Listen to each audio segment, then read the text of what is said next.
Boa noite a todos. Deixa eu ficar mais um passo atrás, para o pessoal conseguir me ver aqui na câmera. Eu ia... o Douglas deu um spoiler aqui, porque eu ia perguntar quem conhecia a B-Brasil. Também vale a pergunta agora. Alguém aqui já tinha ouvido falar da B-Brasil? Não. Conheceu as nossas marcas. Eu vou contar um pouco da gente. Comentar um pouco do grupo, das nossas marcas, principalmente de como que a gente faz negócios no mundo todo e no Brasil.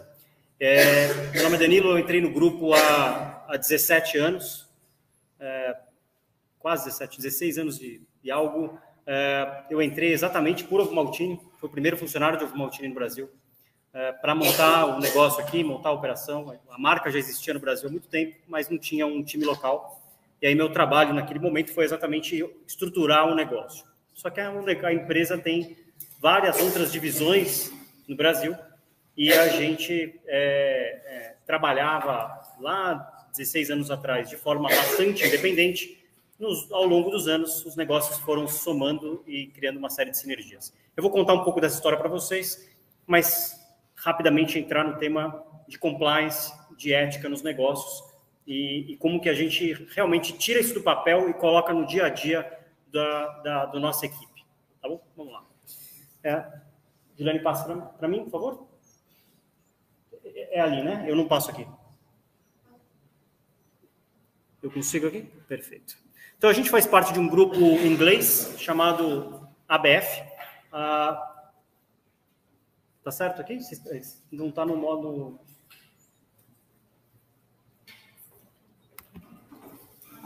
Vamos ver se agora vai.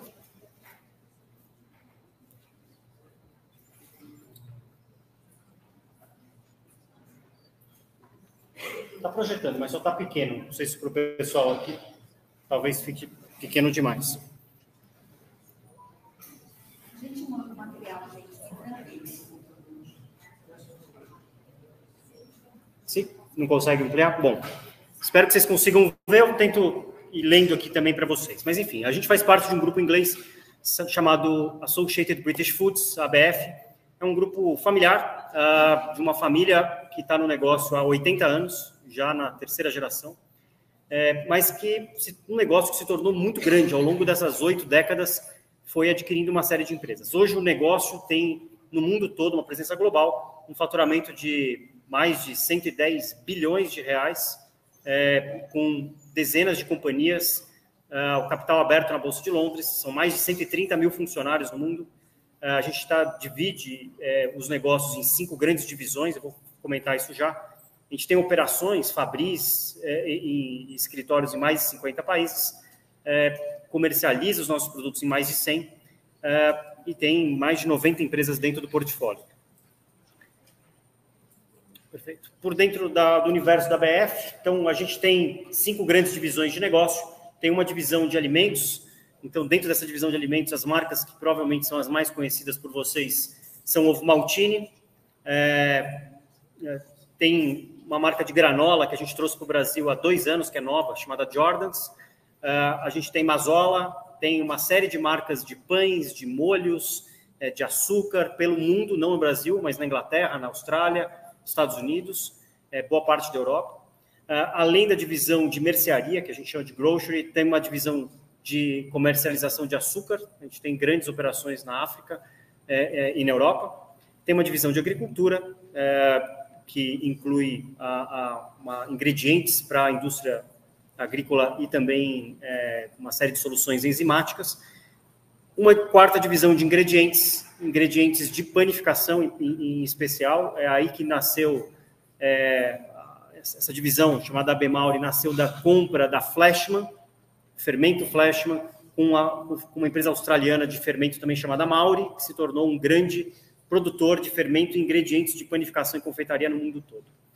E tem uma 5ª divisão de varejo de moda, que não tem presença no Brasil, mas é muito forte na Europa e agora entrando nos Estados Unidos, que chama Primark. Então, são negócios bastante diversos. Eu vou me aprofundar dentro de uma divisão, que é a AB Mauri, exatamente, que é a divisão que eu trabalho. Então, hoje eu sou CEO da AB Brasil, que é a divisão brasileira da AB Mauri no mundo. A AB Mauri é essa fusão da Fleshman com a Mauri. nós somos líderes do mercado de ingredientes de panificação e confeitaria no Brasil e temos uma participação global. Então, aqui com mais de 52 fábricas e operação em 32 países. Quando a gente fala de ingredientes de panificação e confeitaria, pode passar próximo, por favor, significa que a AB Mauri trabalha com essas 4 marcas, com Flashman, com Gran Finale, que é uma marca nova que a gente lançou há um ano de confeitaria, principalmente em chantilly, Mauri, que é fermento, Sovos, a gente comprou em 2005 uma fábrica que a gente compra ovo em casca, quebra o ovo e coloca ele dentro de uma embalagem Tetra Pak, separa a clara da gema e ovo inteiro, e isso é conveniente para padarias que não precisa para fazer um bolo ou para fazer preparos, não precisam quebrar ovo, que acaba gerando muitas vezes desperdício, tem questão de contaminação, tem uma série de conveniências, benefícios de ter o produto já embalado. E nós também distribuímos a marca Ovo Maltine e marca Twinings de chá, que são 2 marcas do grupo, mas que pertence a outra divisão do grupo que também está dentro da distribuição da AB Brasil. Então, esse é o grupo. No Brasil, a gente opera tanto no canal indústria, quanto padaria, quanto no supermercado. Isso significa que a gente vende fermento para 80% das indústrias de pão de forma do Brasil. Então, quase todos os pães de forma que o brasileiro come tem fermento nosso. As 65 mil padarias do Brasil, os padeiros compram nossos ingredientes para produzirem não só pão, mas também tudo que é produção própria da padaria, bolos, pães especiais, croissant, tudo que a padaria produz que precisa de algum tipo de ingrediente, de recheio, cobertura, misturas para pães, a gente vende. E também para o consumidor final que queira fazer pão em casa, bolo em casa, a gente também vende nos supermercados do Brasil todo. Então, esse é o grupo. Nós somos 900 colaboradores no Brasil, em fábricas em Pederneiras, perto de Bauru, e uma fábrica em Sorocaba. Esse é o contexto, e aí eu vou falar para vocês um pouco sobre como que a gente opera de um ponto de vista de compliance. Pode passar, por favor? Está bem pequeno aqui, mas vocês podem imaginar que num grupo tão diverso, que trabalha com varejo de moda, ingredientes de panificação, marcas de consumo, agricultura, tantos negócios diversos, como que uma matriz na Inglaterra gerencia o risco de cada uma dessas operações espalhadas pelo mundo todo. E é muito difícil você fazer essa gestão de uma forma centralizada. Então, o grupo define o seguinte: a estratégia do negócio, se a gente vai vender fermento para a indústria, para a padaria, para o consumidor final, quem decide isso é o time local. São os brasileiros, porque eles entendem que quem está no Brasil entende melhor o que o cliente brasileiro precisa. Não vai o inglês, que é dono da empresa, desde a Inglaterra, tentar definir a estratégia lá do negócio para o Brasil. Então, ele fala, a estratégia é definida localmente. Eles passam as metas de crescimento, metas de lucratividade financeiras para cada um dos países, então a gente recebe essas metas, mas eles também falam o seguinte: olha, vocês têm que operar absolutamente dentro da regra do jogo. E a regra do jogo é definida internamente por um material que a gente chama Red Book. Então, todo executivo da empresa é guiado não só pelas suas metas de negócios, mas também pelo Red Book. É um documento que tem 27 páginas, essas páginas definem como que a gente opera, e não só, obviamente, ele reforça que o negócio tem absolutamente que operar, sem discussão alguma, dentro da legalidade, mas tem que ir além da questão legal e também ser ético. Na primeira página desse documento, tem uma carta do CEO Global. E tem uma coisa que ele fala que eu acho que é muito simples, muito fácil de entender, e que é muito poderoso. Ele fala, olha, volta, por favor. Está na outra página. Ele fala, a melhor forma que captura, né, os assuntos do Red Book permanecem os mesmos. E é muito simples. Então, cuidem da nossa gente, cuidem do nosso dinheiro e sejam bons vizinhos e cidadãos. É muito simples. Mas essa é a direção macro para cada executivo e para cada um dos 900 colaboradores que a gente tem no Brasil e no mundo todo. E a orientação para cada um dos colaboradores que entram na AB Brasil, dentro da sua semana de integração, a gente fala para eles, A gente vai passar um monte de regras para vocês, mas no final das contas, as regras querem dizer: cuidem da nossa gente, cuidem do nosso dinheiro, cuidem, né, de ser bons cidadãos e cuidar da vizinhança. E a gente traduz isso com uma série de ferramentas e de gestão de risco no negócio. Por favor. Então, quando a gente fala de compliance, tem um círculo aqui com uma série de políticas que ajudam a empresa a operar dentro desse parâmetro. Então, eu vou comentar algumas aqui, mas além do próprio Red Book, tem código de conduta com os nossos fornecedores, que a gente pede para os fornecedores participarem conosco dessa mesma conduta que a gente é cobrado, política interna de proteção de dados, política de segurança de informação, quando a gente fala de estratégia tributária, conseguir, né, uma particularidade muitas vezes do Brasil, o Brasil tem essa questão de incentivos fiscais, mas como fazer isso de forma absolutamente legal e ética, sem cruzar nenhuma linha. Toda a política muito forte dentro da empresa, ainda mais que a gente tem fábrica de política de segurança do trabalho, e de que todos os funcionários, todos os dias, acordem, possam ir para o trabalho e voltar para casa em absoluta segurança. Política de ingredientes, também dos nossos ingredientes geneticamente modificados, que a gente não trabalhe com esse tipo de matéria-prima. Política ambiental, política antifraude, política, o que a gente chama de ABC, que é exatamente como que a gente combate qualquer prática nos nossos negócios que possam chegar perto de políticas de suborno ou de corrupção, e como que a gente orienta os times comerciais e novos colaboradores como é a forma de operar. Políticas de denúncias, então a gente tem um canal de denúncias dentro da empresa de se algum colaborador vê algum outro colaborador praticando algo que não está de acordo com o que a empresa preconiza, tem um canal de denúncia direto com a Inglaterra, e é gerenciado por uma empresa terceira, isenta, independente. Todos os controles financeiros, antifraude, para que a gente também cuide do dinheiro da empresa e assegure que a gente tenha uma atividade absolutamente segura dentro ainda mais hoje, principalmente em cibersegurança na operação. Por favor. Então, dentro disso, uma das questões muito fortes que a gente coloca é exatamente falar para os novos colaboradores de o que constitui suborno, né? Porque muitas vezes a pessoa fala, não, suborno é a questão do receber dinheiro. E a gente deixa muito claro para cada colaborador que dinheiro é só uma das questões, né?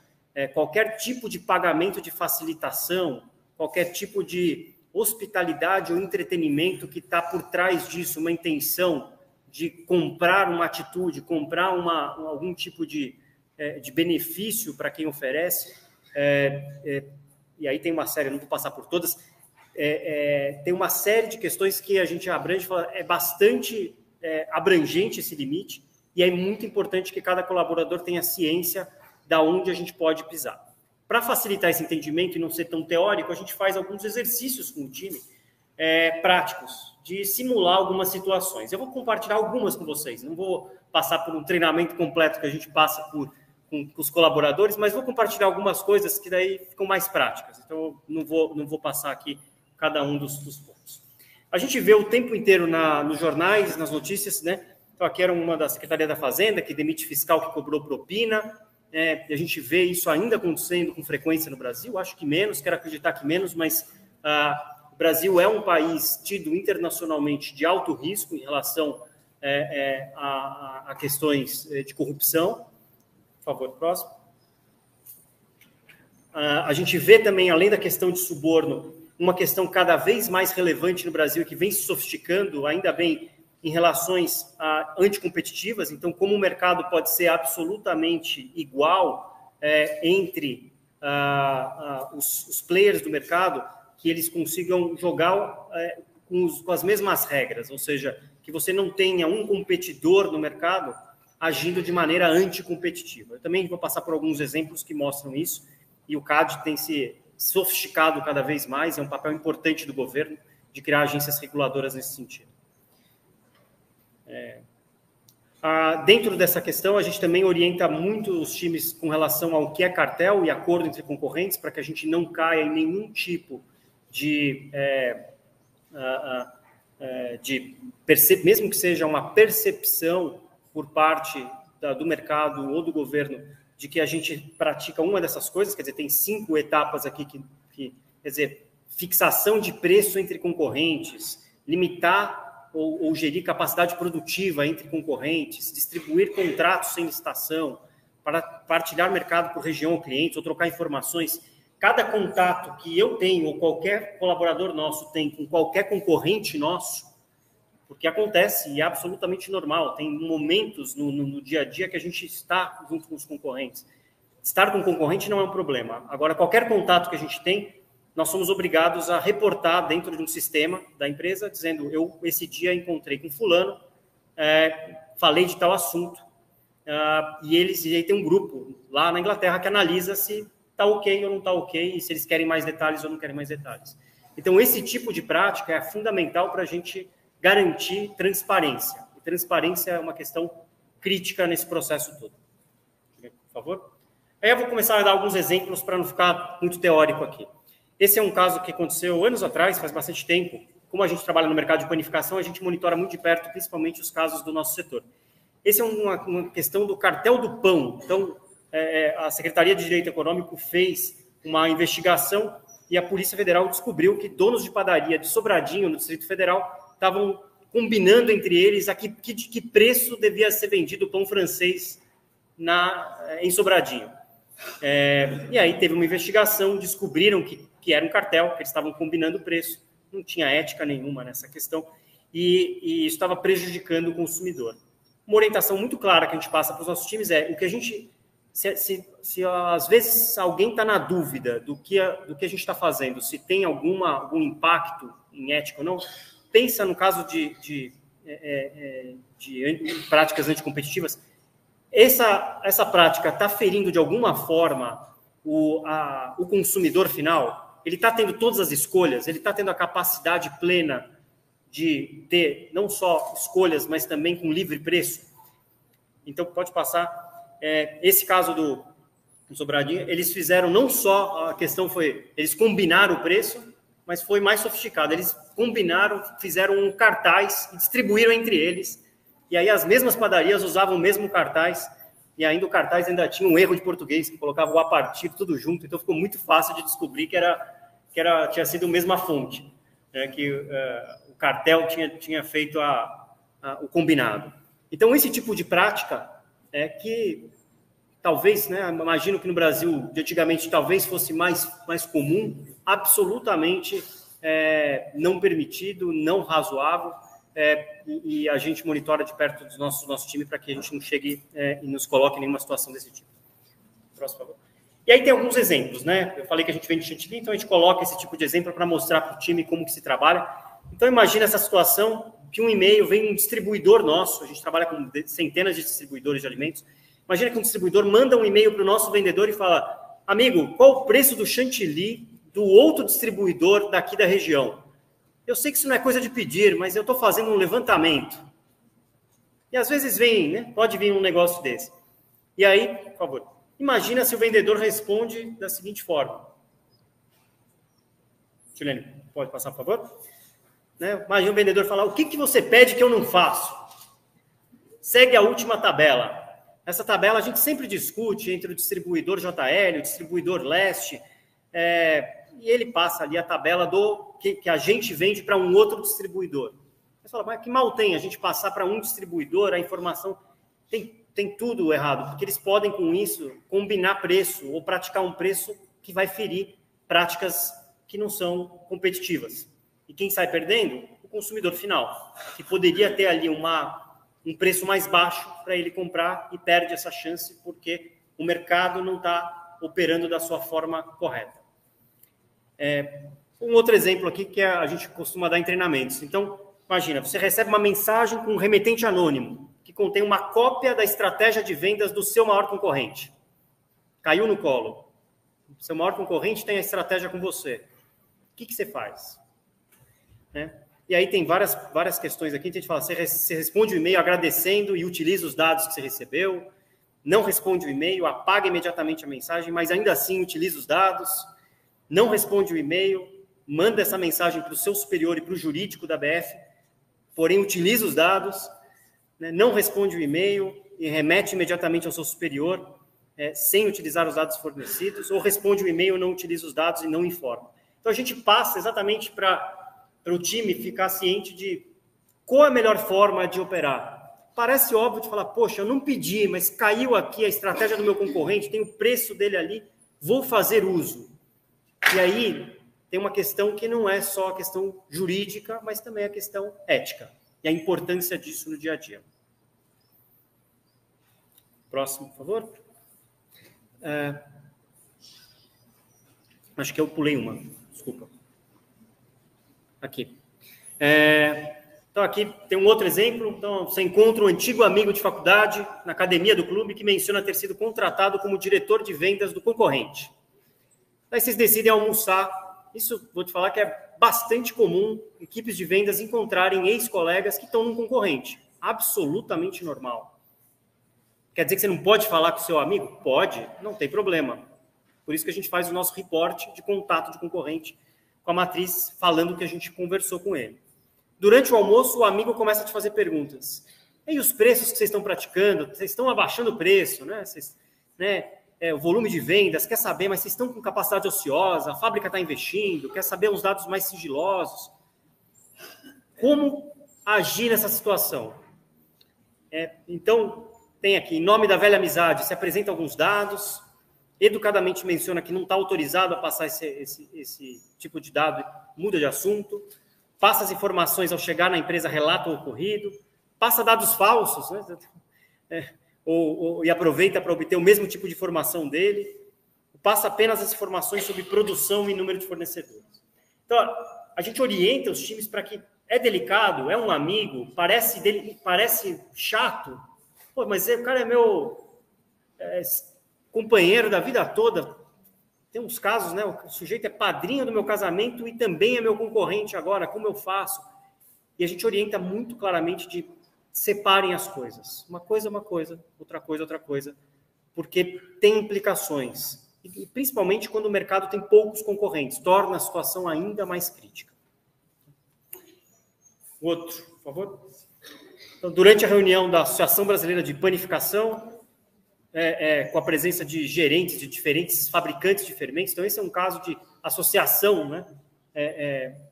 Ficou pequeno aqui, acho que o pessoal. Isso. Então, associação do setor. Isso é super comum, né? Você tem a associação do setor supermercadista, do setor de panificação. E aí todas as indústrias estão ali representadas, todos os concorrentes estão ali. Absolutamente legítimo todos os concorrentes estarem dentro de uma associação. Mas é legítimo para eles discutirem coisas que ajudem a crescer o setor. Como tem uma linha aí que é absolutamente ético discutir crescimento do setor. Então, mas pode ser muito perigoso se numa reunião dessa, de repente, um concorrente chama de lado o nosso representante e fala, olha, está entrando um concorrente novo vindo da China que vai chegar com preço 50% menor e aí a associação decide... Vamos barrar a entrada desse concorrente. E esse é o tipo da coisa que assim, você não pode barrar a entrada de concorrente. A concorrência é saudável, o capitalismo funciona na plenitude, exatamente na concorrência. A concorrência leva à melhoria da ideia, à evolução das soluções, ao melhor para o cliente e para o consumidor. Então, a gente orienta exatamente de absolutamente inaceitável. E se acontece isso numa associação... os nossos colaboradores têm que levantar a mão e falar, não compactuo, não compartilho, estou saindo da reunião e vou relatar internamente que a gente não pode fazer parte dessa ideia. Esse é um caso também bastante comum, eu vou voltar à questão de corrupção. Então, você tem que, num processo de bid, né, você vai fazer uma concorrência, Sônia recebe um e-mail inesperado de uma das empresas pré-selecionadas, com informações, oferecendo informações adicionais sobre a proposta dele. E daí, no meio da conversa, o fornecedor fala, além disso, como você deve ter visto, Sônia, estamos patrocinando o torneio de tênis esse ano. Gostaria de saber se você está disponível para uma reunião em nosso camarote corporativo nesse final de semana. É dia das semifinais, 2 grandes jogadores estão jogando, a gente ficaria honrado se você estivesse conosco. É o tipo da coisa de oferecer o dinheiro? Não, mas oferecer um benefício, uma vantagem para um comprador nosso que pode, com isso, tornar o processo não isento.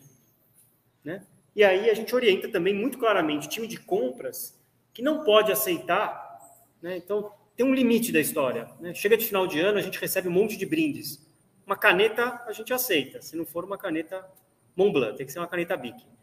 Se for o calendário do ano que vem, a gente aceita. Um caderno. Agora, se chegar uma... E daí a gente tem alguns parâmetros. Se chega um presente acima de R$200, tem que ser devolvido. Algum tipo de hospitalidade, vem passar um final de semana não sei aonde, ou ganhou um direito a assistir a final do torneio de tênis ou da Libertadores, não cabe. E aí a gente não só orienta, mas se acontece algum caso desse, a gente faz toda a apuração e a punição. Por favor? Esse é um outro exemplo interessante de Afonso está tentando obter consentimento de planejamento para novas instalações de varejo em um país estrangeiro. Ele já fez toda a papelada, fez tudo direitinho, pagou as taxas exigidas, solicitação não aprovada. E aí ele vai até o escritório o escritório público da agência para discutir por que está atrasado. Está frustrado e ele chega lá e o funcionário público fala, então, essas coisas levam tempo, mas se você quiser acelerar, tem que pagar uma taxa a mais. Uma taxa a mais? Pô, mas eu já paguei todas as taxas? Mas essa é a única forma. E o que a gente orienta muito claramente, a gente perde o negócio, a gente não paga a taxa a mais para liberar container no porto, para vir mais rápido, a gente fica sem produto, mas não vai ter produto mais rápido, porque, além de tudo, você alimenta uma prática sem fim e faz a reporte internamente. Aqui são as opções de como aconselhar, né? Porque muitas vezes fala assim, mas ele está fazendo mais que obrigação, eu só fiz um pagamento de facilitação. Às vezes tem essa nomenclatura. É isso. O que a gente orienta claramente, e aí tem um trabalho intenso, não é uma ou duas vezes, mas todos os nossos funcionários passam por... Eu passei aqui uma pincelada, mas passam por um treinamento online de 1 hora, todos os anos. Muitas vezes o pessoal fala, de novo. Que você tem que ler o material, responder as perguntas, ser aprovado no teste, tem uma prova, tem um quiz no final. Além disso, no ingresso de cada colaborador, a gente orienta as pessoas de como agir, de como trabalhar na empresa, e dá o exemplo. Se acontece algum desvio, absolutamente, a pessoa é demitida. As consequências são todas tomadas, porque a gente já ouviu muitas vezes, e eu acredito que muitos de vocês também já ouviram, no Brasil as coisas são assim. No Brasil só tem jeito de empreendedor prosperar se for com jeitinho. Só tem jeito de fazer negócio no Brasil se tiver que pagar aqui ou ali. E eu estou há 17 anos na empresa, tenho 27 de carreira, e posso assegurar que tem sim jeito de fazer negócio no Brasil sem pagar taxa de suborno, sem jeitinho, operando absolutamente de forma legal e ética. E é o que a gente espera que o país, em cada uma dessas atitudes, reverbere isso por todas a sua cadeia de valor. Então, quando a gente faz isso, a gente, de uma certa forma, educa, ajuda o nosso fornecedor, o nosso cliente, os agentes públicos que a gente entra em contato, os nossos concorrentes, e a gente cria um ambiente saudável onde o capitalismo funciona, e funciona de forma plena porque existe regra e as regras são respeitadas. É isso, estou aberto a perguntas sobre o assunto ou sobre qualquer curiosidade que vocês queiram também sobre a nossa empresa, sobre os nossos produtos. Estou à disposição. Obrigado.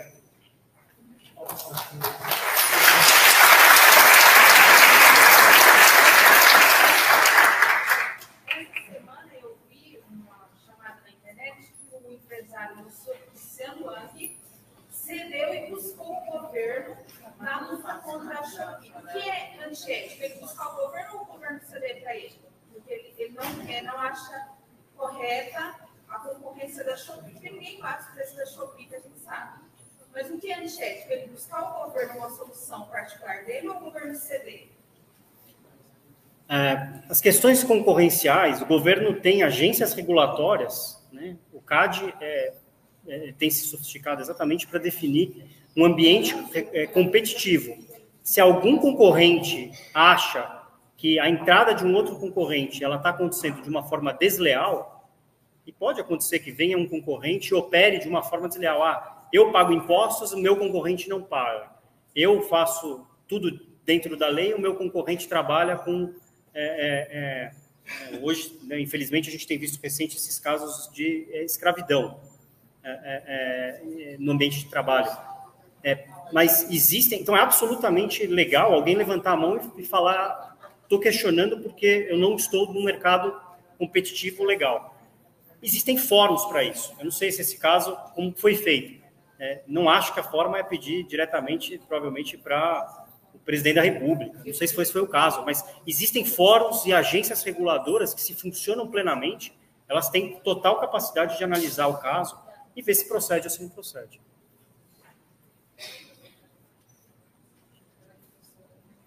Mais perguntas? Não? Professora Márcia Tomé. Eu acho que as novas gerações, a gente fala da questão da corrupção no Brasil, ela chegou a ser cultural. Mas eu vejo, por exemplo, nas crianças e nos adolescentes hoje, uma ética, ela parece que ela é diferente. Isso vem em parte da educação, né? Se a AD tem algum projeto ou faz alguma coisa para que os pais, já que vocês fazem um trabalho bastante robusto com os funcionários, se essa discussão chega também na casa das pessoas, porque hoje a gente percebe as crianças chamando a atenção dos pais com relação a ética. Isso dá um alento para nós, né? Que acreditamos nisso, que tem salvação, que talvez a próxima geração não tenha. Vocês têm alguma política para que esses assuntos, esse debate, vocês fazem aqui anualmente, chegue também nas famílias? Ótimo ponto, e acho que serve de inspiração. A gente tem um trabalho sempre muito contínuo dos nossos 900 colaboradores convidar com alguma frequência as famílias. A pandemia prejudicou isso um pouco, mas sempre teve um trabalho de aproximar a família da empresa e compartilhar com as famílias as boas práticas. Então, nas fábricas existem vários momentos onde a família sempre é convidada a participar e entender o nosso dia a dia, o que eles fazem, como eles fazem. É muito comum ouvir dos colaboradores que eles levam para casa, eu sou tão treinado no assunto que eu levo para minha família. Eu levo para minha família a questão ética e levo também uma questão de segurança do trabalho. E tem uma vida mais segura por conta disso. Existe um trabalho mais recente nosso, não especificamente em relação à ética, mas existe um trabalho mais recente, que a gente tem um grupo interno chamado AB Social, de como que a AB faz o impacto social no entorno das nossas unidades, seja Fabris quanto escritório. Então, hoje a gente tem uma parceria com a Alicerce, por exemplo, que permite que, dentro do nosso escritório, a gente tem uma academia de panificação e confeitaria, onde a gente desenvolve e treina padeiros, confeiteiros, e a gente usa esse espaço para dar aulas para pessoas em vulnerabilidade social de português, matemática, inglês e confeitaria 3 vezes por semana. Então, todo final de dia tem aulas para essa turma. E a gente aproveita esses momentos para compartilhar muito desse momento da empresa também, do que a gente tem como cultura, como valores. Mas tem um trabalho enorme. Eu acho que esse passo, o fato da gente estar aqui hoje, é um passo nessa direção, da gente conseguir compartilhar mais de uma empresa que tem marcas muito conhecidas, mas que a empresa em si é bastante desconhecida no mercado e que a gente acha que tem muito a dizer e a contribuir para as pessoas. Mais alguém? Eu acho que dá algum sentido para essa conta, viu? O Elfo Maltino não, mas eu vou dar um livro do Ética do Dia a Dia para quem fizer uma pergunta para o Danilo. Aqui, ó. Quem se habilita?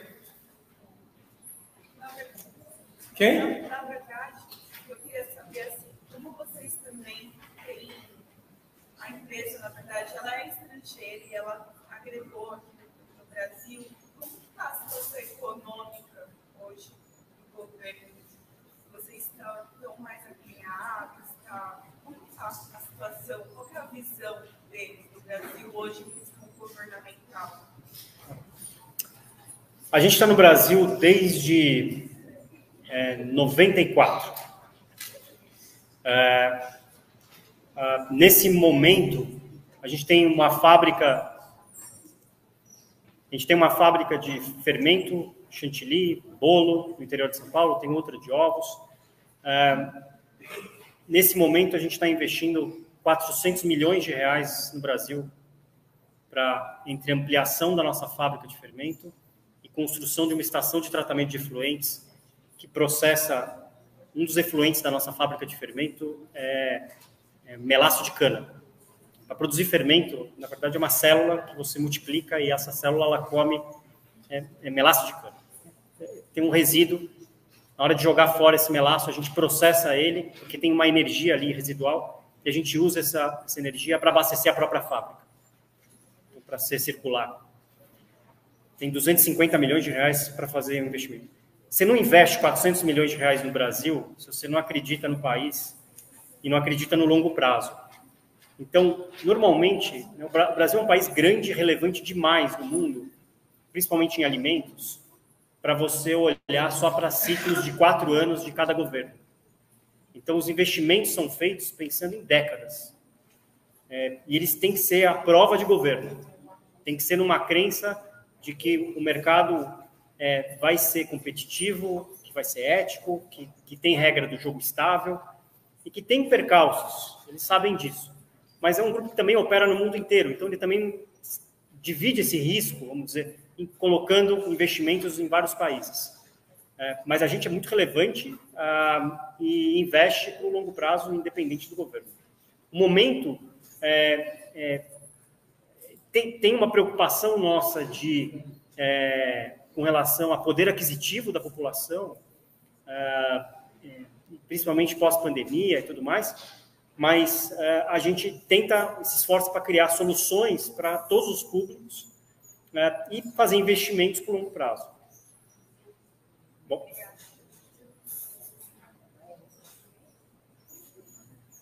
Mais algum?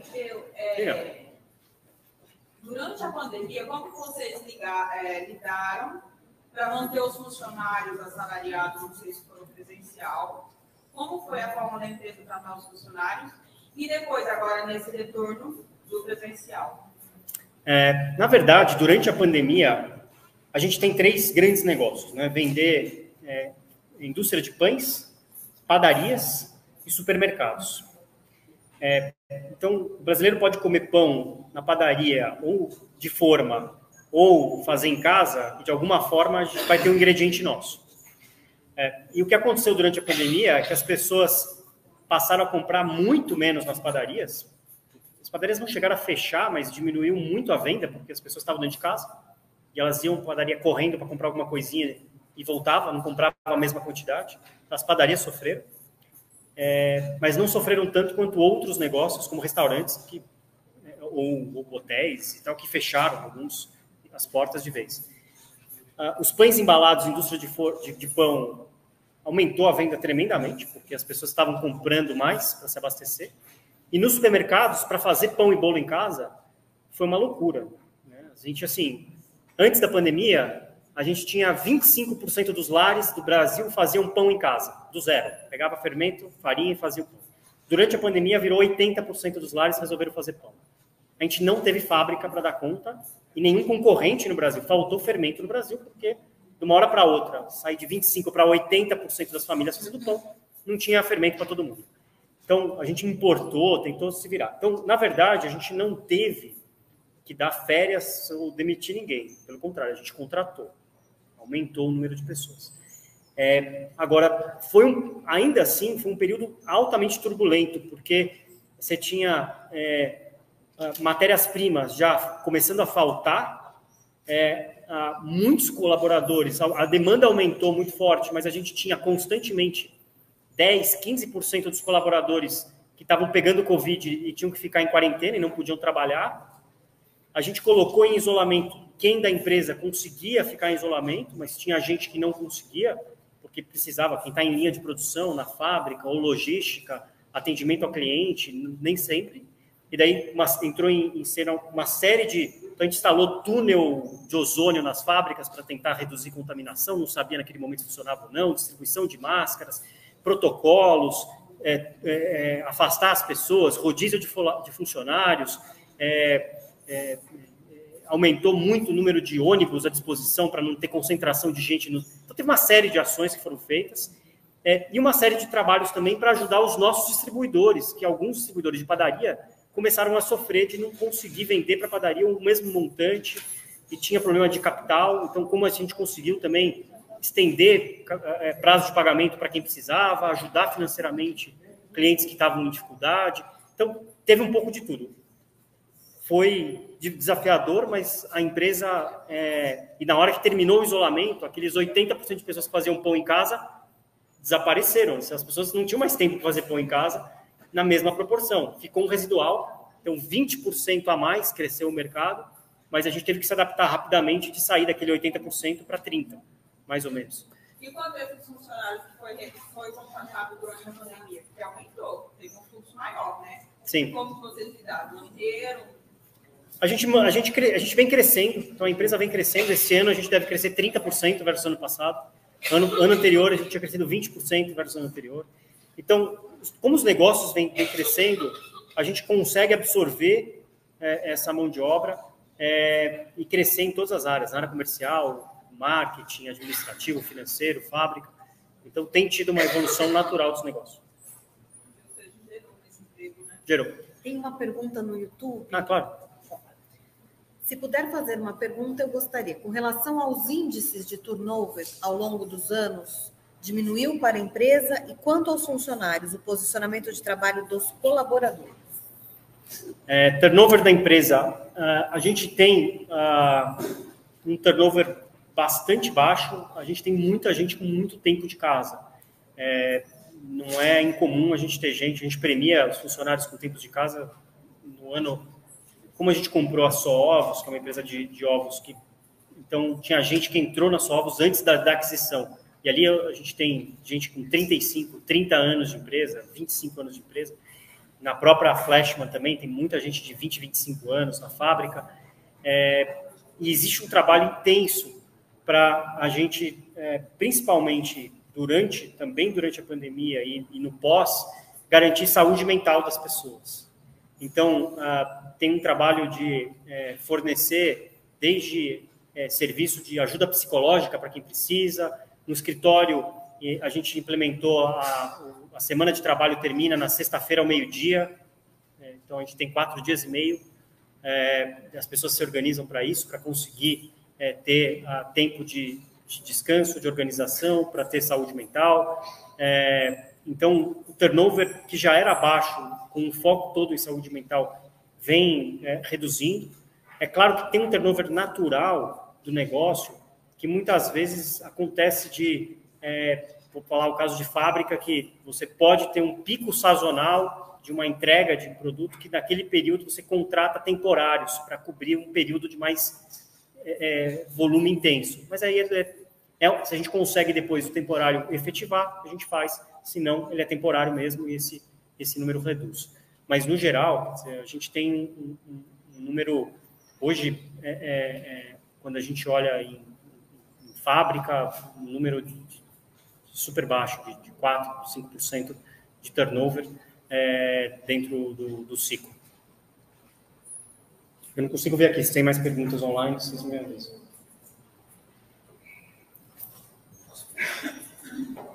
Qual é a regra de ouro da ética no Brasil? Por exemplo, todas que o senhor citou, eu acho que são importantes, né?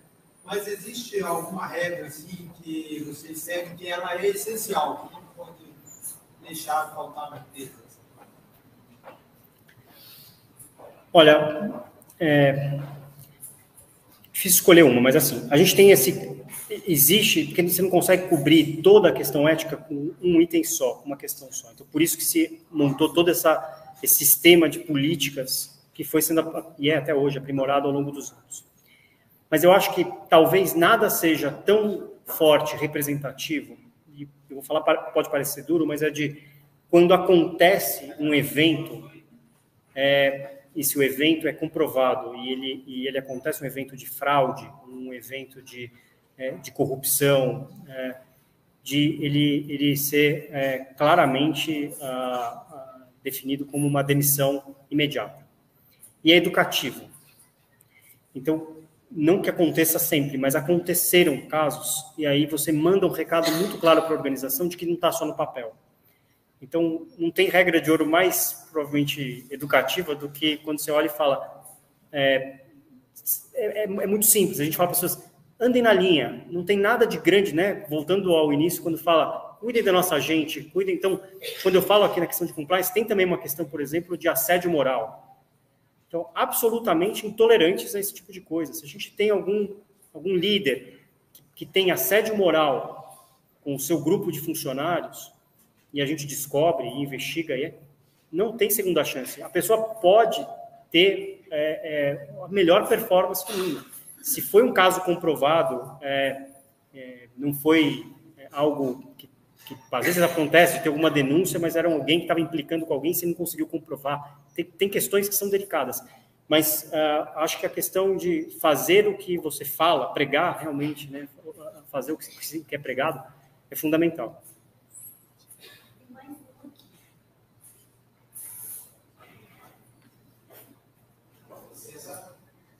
A pergunta é se é praticado aos futuros colaboradores contratos de confidencialidade. Sim, dentro do próprio contrato de trabalho, no ingresso na empresa, tem uma das questões de confidencialidade dos dados da empresa. O que é da empresa, a pessoa não pode, o funcionário saiu da empresa e leva com ele contrato comercial do que a gente tem com um cliente nosso. Então, dados confidenciais da empresa têm que permanecer conosco. Claro. Eu cheguei meia hora depois do serviço, porque aqui ler primeiramente, né, sobre a empresa, a B Brasil. Verifiquei aqui que é de 1.882, no caso da família mesmo, deu continuidade, né? Ou seja, o segmento da empresa. Durante esse tempo todo, devido às contratações de funcionários, a empresa tem crescido ao longo desses tempos, teve essa época aí da pandemia, que afetou, né, não foi só o Brasil, afetou o mundo.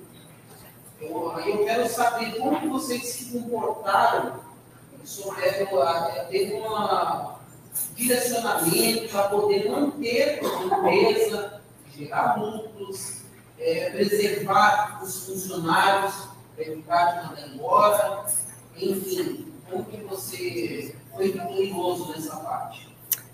Eu comentei agora sobre o Brasil, mas eu vou falar de mundo, que é um pouco da tua pergunta. A ABF é uma empresa tremendamente diversificada. E isso se provou uma vantagem gigantesca. Né? Negócios que tinham 100% do seu negócio investido em hotel, durante a pandemia, muitos não resistiram, quebraram. Né? Quem tinha 100% do seu negócio ligado a entretenimento, são negócios que sofreram muito. A gente tem um negócio que eu comentei, varejo de moda, açúcar, ingredientes de panificação, marcas de consumo. Algumas foram tremendamente bem e explodiram o consumo, e outras foram tremendamente mal. A vantagem de um negócio diversificado é que ele é muito mais resistente. Essa é uma primeira lição que vale para qualquer negócio. Né? Você pode abrir uma lanchonete e se você colocar todos os ovos na mesma cesta, o risco é maior. Então, a gente saiu bem pela resistência de ter negócios diferentes. Mesmo assim, de uma forma geral, metade do nosso negócio no mundo é um varejo de moda, que não é online, ele é loja física. São 400 lojas, não tem no Brasil, mas é mais ou menos o tamanho de uma C&A. Imagina 400 lojas como as da C&A, espalhadas na Europa e nos Estados Unidos. Durante a pandemia, eu não vou lembrar o número, mas assim, meses de lojas, 400 lojas fechadas, sem conseguir faturar nada. Isso é metade do faturamento do grupo no mundo. A outra metade, em alimentos, que estavam sendo procurados pelas pessoas loucamente. Como eu falei, que subiu a questão de fazer pão em casa de 25 para 80. Então, Por um lado, o grupo cresceu muito em alimentos, por outro, sofreu muito, mas a queda em moda foi muito maior. Então, o lucro da empresa durante a pandemia, globalmente falando, caiu 1/3. A gente tem 135 mil colaboradores. 50, 60 mil desses são do varejo de moda. O que foi feito na época, foram tomadas algumas medidas. Uma delas foi, não manda ninguém embora. Continua pagando o salário dos 50 mil, mesmo quando as lojas estão fechadas. Mas a empresa parou de pagar dividendos para todos os acionistas. Não tinha como pagar para quem tinha investido na empresa naquele momento. Para quem ficou, todas essas pessoas do negócio de moda, elas continuaram com seus empregos, mas tiveram uma ajuda do governo lá da Inglaterra para as empresas que estavam com o negócio portas fechadas, tinham algum tipo de ajuda para essas pessoas. A empresa reduziu, eu não vou lembrar exatamente a proporção, mas reduziu, não pagou 100% do salário durante o período mais crítico. Pagou 80%, uma coisa assim, inclusive cortando o salário e bônus de todos os executivos, do CEO a todo mundo administrativo. E assim que as lojas voltaram, voltou tudo. Voltou todo o investimento e tal. Agora, esse ano, a gente deve voltar ao lucro que a gente tinha pré-pandemia, globalmente falando. Então, está chegando exatamente agora ao ponto onde a gente estava, com outros negócios e o negócio de moda ainda se recuperando. Mas teve um cuidado grande de não paralisar o negócio. E naquele momento também, como aconteceu com todos os business, uma necessidade muito grande de focar em ter dinheiro em caixa. Então, a empresa também se prontificou rapidamente para levantar dinheiro junto aos bancos, ainda que isso significasse um endividamento um pouco maior naquele momento, para dar tranquilidade, porque é uma empresa de capital aberto e não ter nenhuma correria contra a empresa naqueles momentos. Funcionou perfeitamente bem, os empregos foram salvos, o faturamento voltou, o lucro está voltando, o endividamento diminuiu, a empresa está voltando a crescer.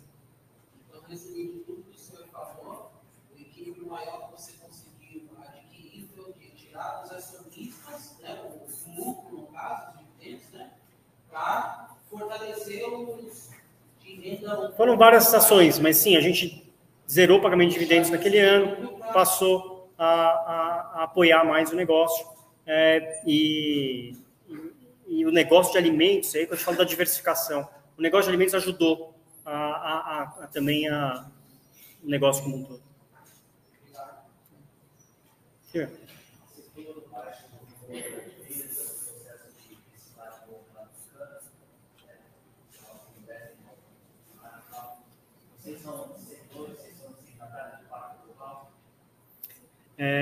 Uma ótima pergunta. A gente, resposta imediata é não, eu diria ainda. Existe um trabalho muito grande da empresa, global e localmente, que está começando, eu acho que a pandemia acelerou muito, não só a gente, mas no mercado geral, em torno do ESG. Então, o ESG fala muito exatamente do foco das empresas na questão de sustentabilidade social e governança. A gente cobriu hoje aqui governança, questão de compliance, mas existe um trabalho muito grande de sustentabilidade no mundo, com reporte que a gente faz global de sustentabilidade. No Brasil também, muito, muito grande, em torno de redução de pegada de carbono, de redução de consumo de água, e esse investimento que eu comentei da gente fazer a cogeração de energia a partir de resíduo da própria planta. Eu acho que um caminho, a gente tem aderido a novos pactos. Então, no Brasil, a gente participa de uma série de fóruns, não só de ética, mas também de inclusão social, de pacto com citar o caso da Reis, que é uma entidade uma rede empresarial de inclusão social muito voltada para PCDs, e uma série de trabalhos recentes, mas eu diria que a gente ainda está nesses laços com as organizações externas, ainda muito incipiente. Tinha muito trabalho dentro de casa, mas não necessariamente acontecendo com outras entidades.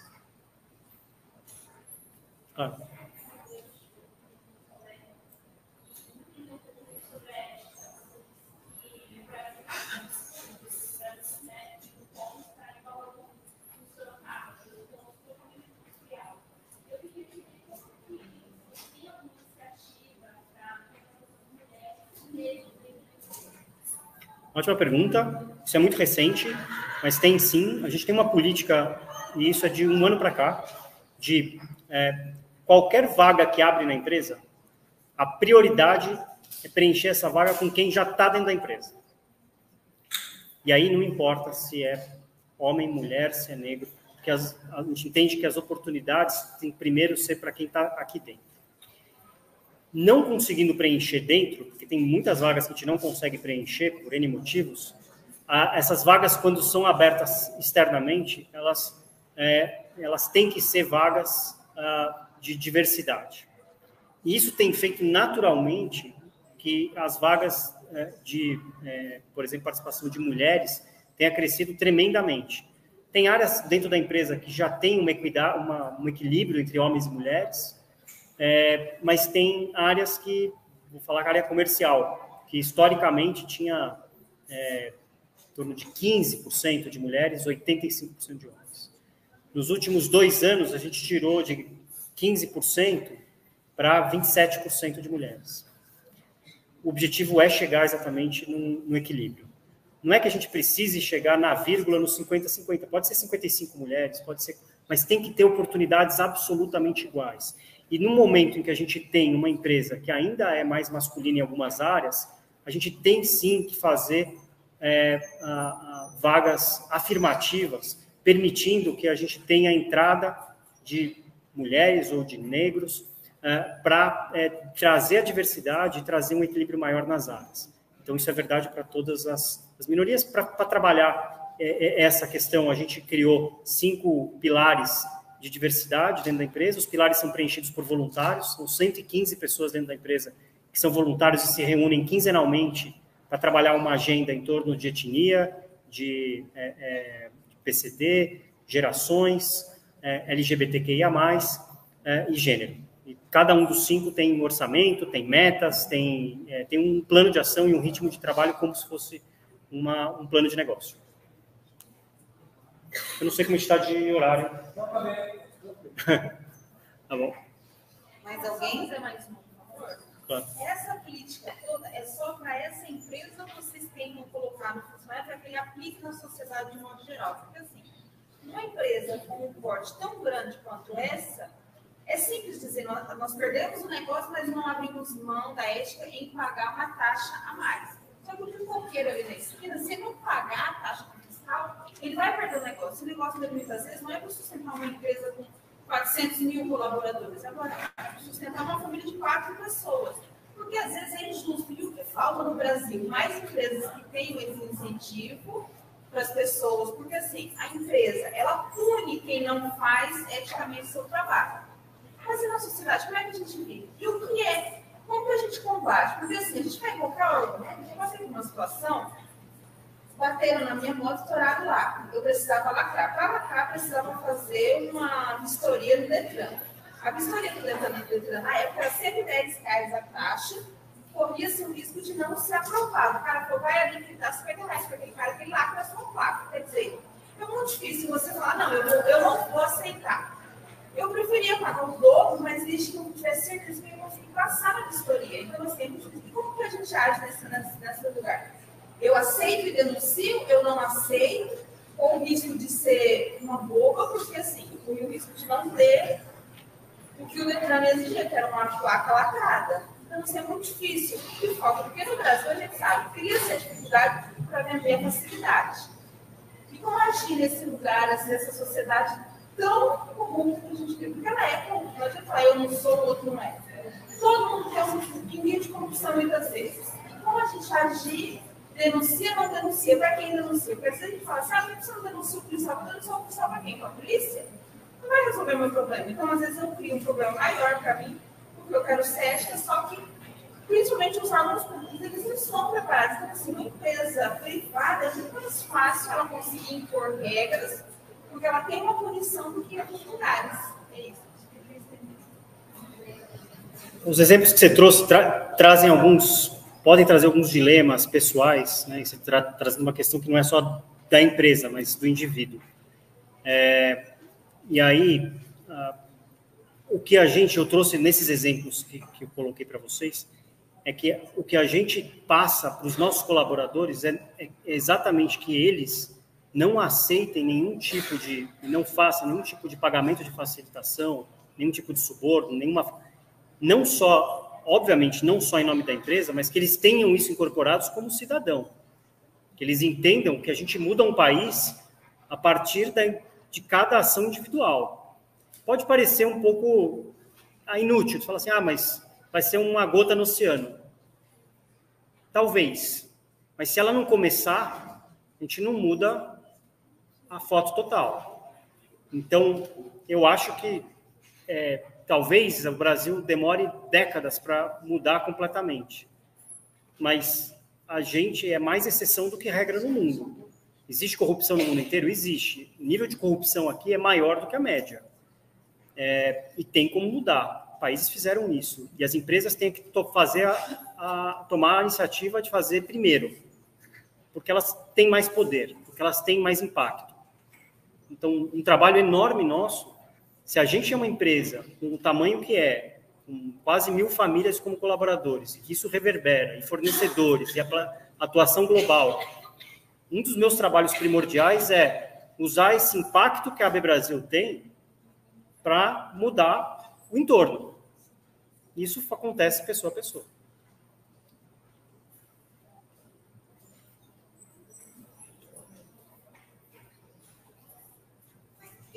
Fechamos? Deixa eu só dar um recadinho aqui para o pessoal do YouTube. A lista de presença de vocês está na descrição do evento, tá, gente? Embaixo ali do videozinho aparece a lista de presença. Antes de a gente encerrar, eu queria só entregar uma lembrança aqui para o Danilo, agradecer a sua presença, de coração. Obrigado. A nossa fotógrafa vai registrar o nosso... Professor, vem cá, vem junto aqui. Beleza? Ok. Queria agradecer também, registrar a presença da professora Sônia, que é coordenadora dos cursos de RH, Psicologia, da professora Márcia Tomé, professora Roberta Cândido, que é coordenadora, professora de Direito e coordenadora também da Unidade Conceição e Liberdade. Muitíssimo obrigada. Palavra sua. Bom, eu quero agradecer a presença de cada um de vocês, a Estácio, na pessoa da professora Juliana, o pessoal aqui dos bastidores que quebrou a cabeça para o Wellington, a Juliane e o Glauco, que puderam fazer essa parte técnica toda. Eu já acertei com a professora Sônia, que como eu não tive tempo de falar hoje, porque a prioridade é o Danilo, eu vou vir aqui um outro dia para falar o que eu tinha que falar, que era um monte de coisa, né? Mas como a gente combinou de terminar até às 9, eu vou voltar outro dia com a professora Sônia e eu falo o que eu deixei de falar. Agradeço de coração a presença de cada um e quem assistiu a gente aqui. Brigadíssimo, boa noite, vão com Deus. Tchau. Valeu.